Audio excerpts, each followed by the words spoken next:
সুখ এটা দুঃখের পরেই থাকে। আল্লাহ সেটআপটা এভাবেই করেছেন। দুঃখ, কষ্ট, বিপদ আর পরীক্ষায় মুমিন ভয় পায় না, কারণ মুমিনের হারাবার কিছু নাই, ঠিক কিনা?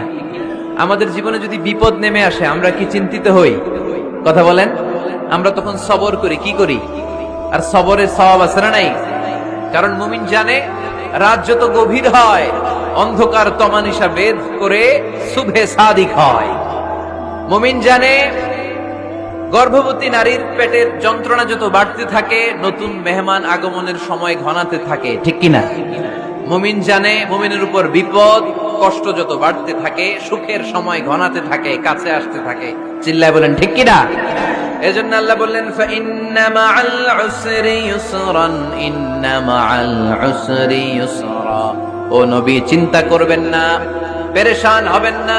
মাক্কি জীবনে আপনার দুঃখ কষ্ট, কিন্তু কিছুদিন পরেই মাদানী জীবনে আপনার জীবনে সুখ নামিয়ে দিবে কে? আপনার জীবনে আনন্দের বন্যা বইয়ে দিবে কে?